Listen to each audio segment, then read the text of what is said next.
You're listening to the Everything Jewish 10 Minutes at a Time podcast, where you'll learn about every Jewish topic imaginable in about 10 minutes. As always, I apologize for all of my Hebrew pronunciation. Instead of getting mad at how I say things, just laugh how AI voices like mine mess up Hebrew pronunciation. Today's topic is the Chinese Jews of Kaifeng.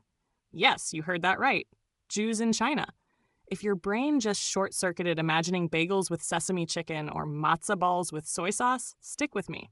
This is one of those quirky corners of Jewish history that feels like a Netflix pitch.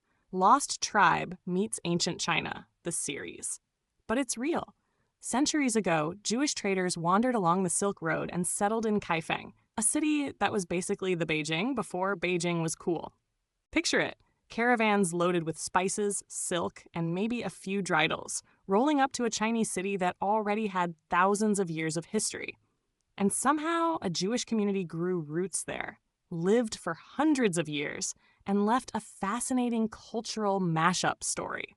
The origins of the Kaifeng Jews go back to about the 10th or 11th century, depending on which source you read. The most common story is that Jewish merchants traveling the Silk Road from Persia, or maybe even Baghdad, rolled into China, took a look around, and said, this isn't bad. Imagine the Marco Polo era, except instead of writing travel diaries, they were figuring out how to keep kosher while eating with chopsticks. The Song dynasty welcomed traders and artisans from all over, so Jewish families set up shop in Kaifeng, which was a booming capital at the time. They didn't just stick around, they flourished. They built a synagogue, wrote Torah scrolls, and even blended some of their customs with Chinese culture. Think of it as the original cultural crossover episode, like when Scooby-Doo teams up with Batman. It wasn't just Jews living off in a corner. They were part of the fabric of Kaifeng life, respected and recognized as one of the many diverse groups in the empire. By the Ming Dynasty, things were looking pretty solid for the Kaifeng Jews. They had a synagogue built in the 1160s, which lasted for hundreds of years. It was the real deal. Torah Ark, prayer halls, courtyards, the works. If you've ever seen a Chinese temple with layered roofs and dragons carved in stone, now imagine a synagogue built with that same architectural vibe. No stained glass or European steeples here. This was Judaism with Chinese characteristics. The community even had a Torah written on Chinese paper instead of parchment, which feels like the ultimate example of adapting to your surroundings. They kept kosher kitchens, celebrated holidays, and even used Chinese words to describe Jewish concepts. For example, the Torah was sometimes called the teaching of the heavenly way. You can almost picture them sitting at a Passover Seder while also serving dumplings. Okay, dumplings filled with vegetables because let's keep it kosher. But the point is, this was Judaism shaped by China, and that's what makes the Kaifeng story so special.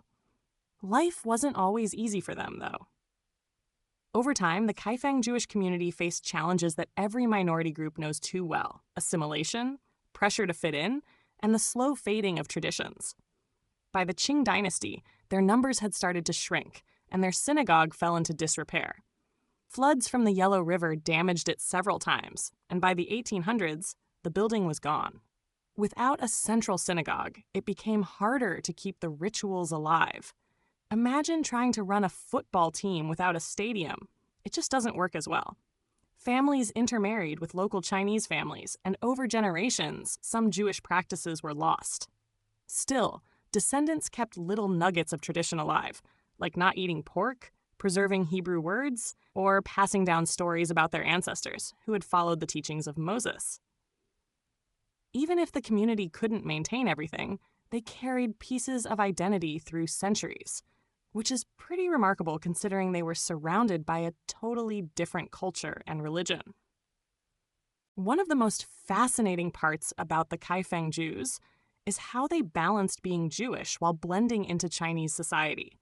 If you've ever tried to explain to a friend why Jews light candles on Friday night while ordering Chinese takeout on the same night, you know the balancing act. These Jews spoke Chinese, dressed like their neighbors, and even had Chinese surnames like Zhao, Li, and Ai, but they still saw themselves as descendants of Israel.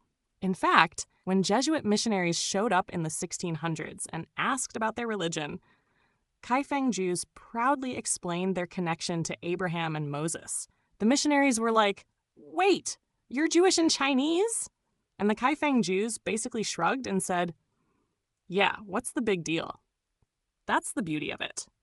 They managed to create a hybrid identity that was 100% Chinese and 100% Jewish. Think of it like fusion cuisine, not watered down, but a unique flavor that could only exist in one place and time. So what happened to them in modern times? Well, the Kaifeng Jewish community as an organized group faded by the late 19th century. By then, Hebrew knowledge had largely been forgotten, the synagogue was gone, and most people blended into Chinese society. But the story didn't end there.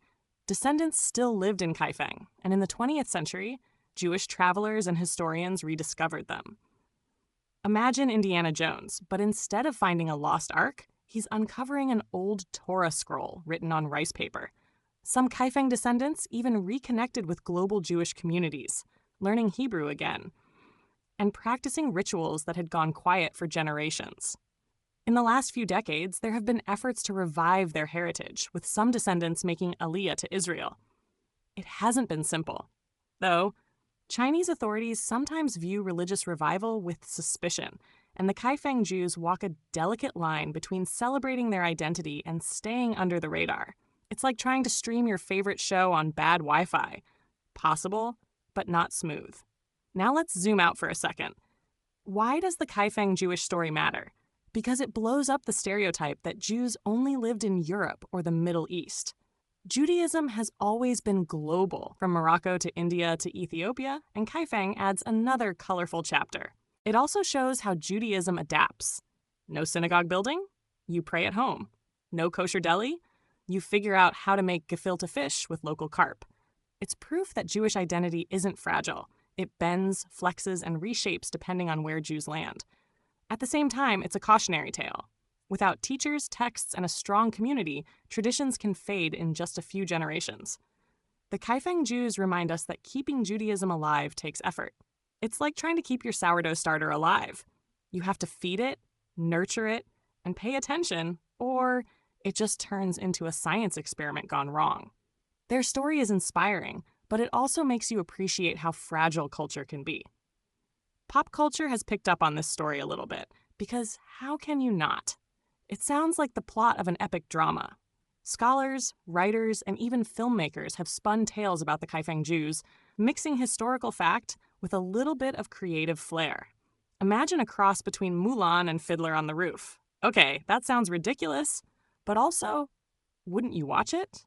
Beyond the jokes, though, it really is a story about identity. Do you hold on tightly to your unique customs, or do you blend into the majority? Do you keep your old language alive, or do you fully embrace the new one? These are universal questions that immigrants and minority groups still face today. The Kaifeng Jews were basically living the original version of, how do I explain to my parents that TikTok is culture now? They show us that the struggle to balance heritage and modern life is not new. It's timeless, just in a different costume. Today, if you go to Kaifeng, you won't find a synagogue, but you might still meet descendants who proudly tell you about their Jewish ancestors. Some know a few Hebrew prayers, some keep family traditions, and some just say, yeah, my grandma told me we're from the people of Israel. It's not the bustling community it once was, but the sparks are still there. In recent years, Jewish groups from outside China have helped some Kaifeng descendants reconnect with Judaism, study Torah, and even move to Israel. That's both heartwarming and complicated, because the Chinese government doesn't always love outside religious involvement. Still, the fact that people today can point back to ancestors who settled in Kaifeng 1,000 years ago is amazing. Think about it. You're walking down a modern Chinese street, passing noodle shops and tea houses, and someone tells you, by the way, my great-great-great-grandparents prayed facing Jerusalem. That's not just history, it's living memory. And that's where we'll wrap things up. The Kaifeng Jews remind us that Jewish life can thrive anywhere, even in the heart of China, far from Jerusalem or Brooklyn. Their story is one of resilience, creativity, and the ability to find identity in unexpected places. It's a reminder that Jewish history isn't a straight line. It's more like a global game of connect the dots, with surprising connections you'd never expect.